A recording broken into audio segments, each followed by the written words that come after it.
everyone. Happy New Year. Welcome to Off the Charts, episode 208. My name is Dan. So, Happy New Year to everybody. I took a well deserved week off and I'm still fucking tired. So, cheers to you guys. Happy New Year.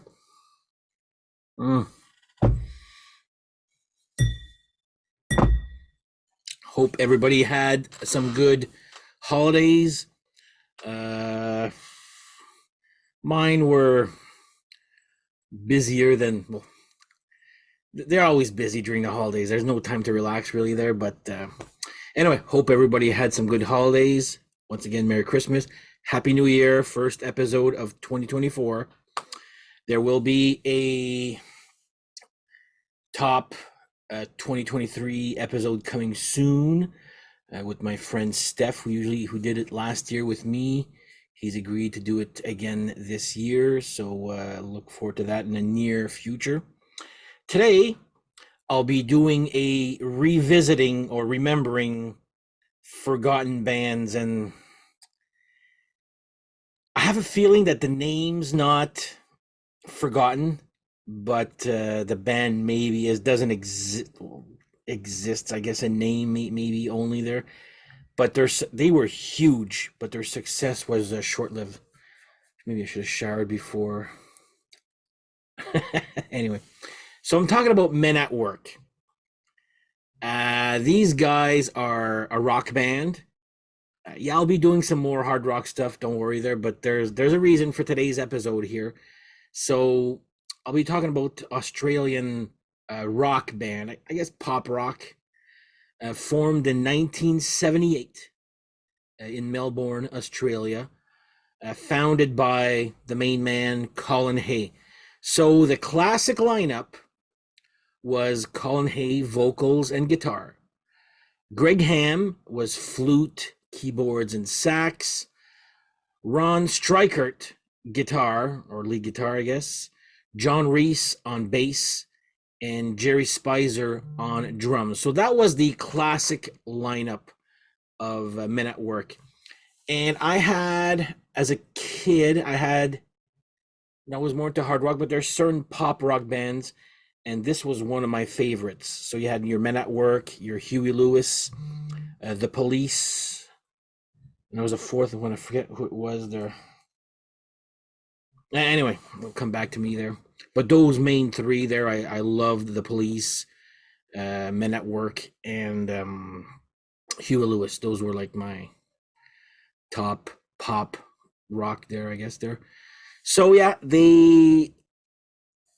when I say these guys were, like I said, I can't imagine how huge they were in Australia, but here in Canada, so they have 3 albums. Most Canadians probably don't even realize they have a third album, so we'll get to that soon here. But yeah, the first 2 were huge here in Canada. Like you couldn't go anywhere without hearing a Men at Work song back in the early 80s. Like those guys were huge here. So, and I'm assuming huge all over the world. Varying degrees of success, I'm assuming there. But they were up there with your Police and Huey Lewis type bands there. So anyway, so first album comes out, Business as Usual. Now this has got hit after hit on this. Like this is ridiculous. And I think the Australian original cover was white, but around the world was yellow. So of course, Who Can It Be Now was like huge hit here. Down Under. So again, that was a huge song here too. And all my life, this mind you couldn't even really check out back then online in 1981 when this came out. But in the song Down Under, and she just smiled and gave me a Vegemite sandwich. All my life I was like, what the hell is a Vegemite sandwich? So when I first came up with this channel, met some good friends, and of course Steve and Keith from New Zealand. I'm like, okay, well, this is in their area. I'm like, what the hell is a Vegemite sandwich? And of course they were explaining it to me. It's like Vegemite is some sort of yeast. Anyway, I got it from my friend Steve here. So So here's your Marmite. It's like yeast extract. You would put it on a piece of toast with butter, um, and a thin layer of Vegemite or Marmite, and that's what it is. A sandwich is literally two pieces of bread with butter on each side with a thin layer of Marmite in between. You could put cheese in there, avocado, tomatoes, anything. But anyway, that's what a Vegemite sandwich is. Learned that last year, so like I'm 51. Took me 50 years to learn what the hell Marmite was in that song. So anyway, back to the album. Quite the tangent there, Dan. But yeah, Down Under was another great hit here. Probably my favorite song by Men at Work is Underground. I love, and there's some good mix of, sax, and they made flute cool. Jethro Tull made it probably cool before that there, but I didn't mind the flute and sax in this band here. So yeah, Underground would be my favorite song here. Be Good Johnny, I think, is a clever name as opposed to Johnny Be Good. Be good, be good, be good, be good, Johnny. Love that one here too. But yeah, great album here. Like this one was like huge here in Canada. I'm assuming the rest of the world. So this was in 1981. So 1983 was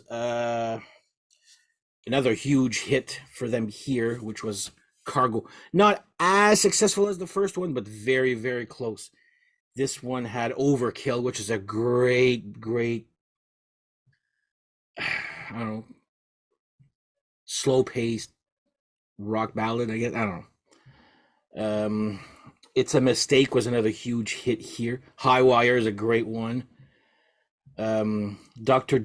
Heckle and Mr. Jive. I love their but yeah, this was actually another great hit for them here. You've heard me talk about my youth when I used to live in Kirkland Lake. Well, it was these types of bands that my friends were listening to, The Police, Styx, this. And I remember my friend having these two albums. I didn't have it either, but I knew the songs. You saw them in videos and everywhere there. So yeah, Cargo came out in 1983.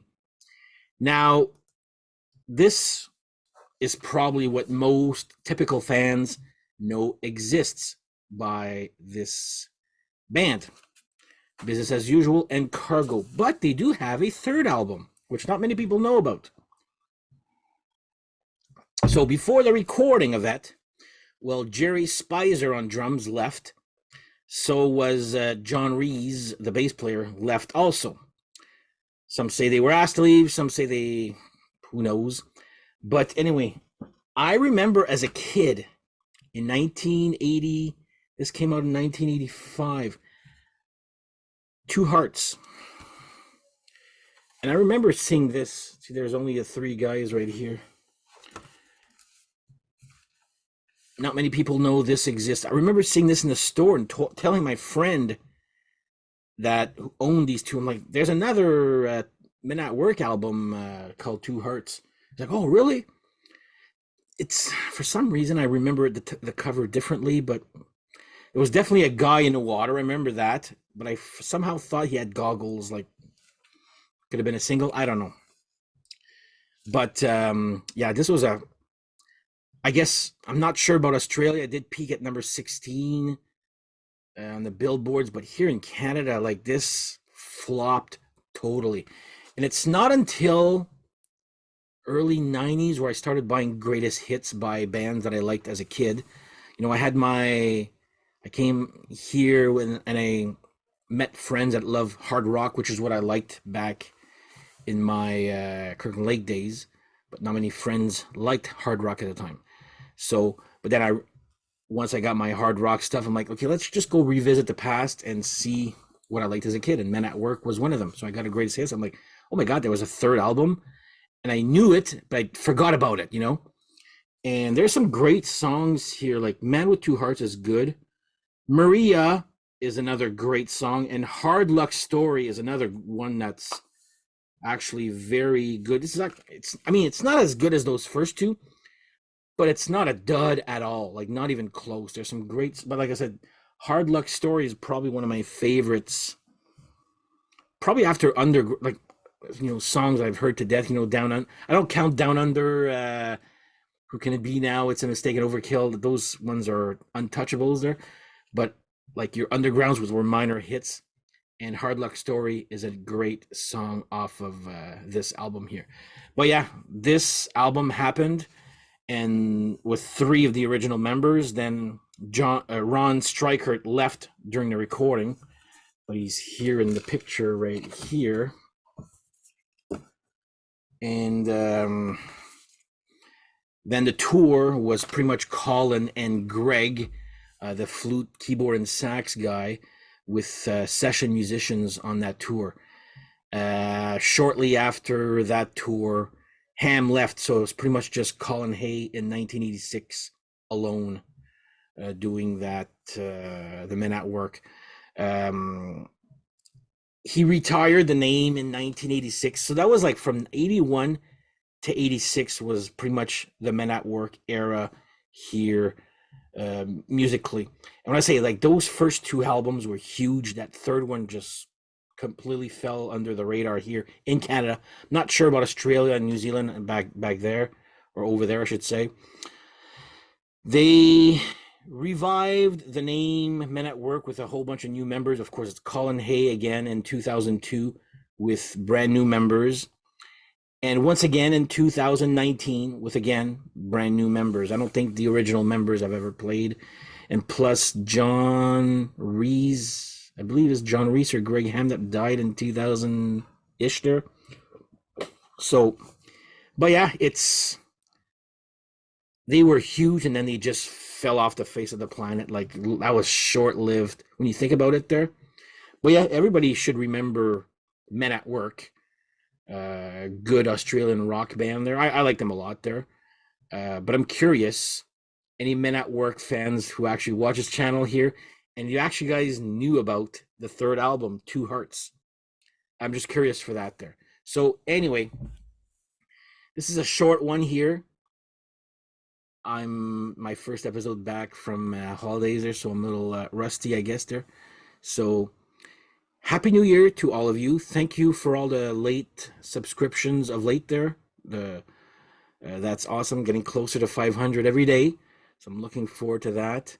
Contest is still on regarding the 400th member. I will be doing a draw soon on a upcoming Kansas connection, which we're slowly organizing for in the next few weeks there. So on that note, thank you guys for watching. Thank you for subscribing. Tell your friends, share away, go nuts, and we shall see you guys next episode. Take care. Bye-bye.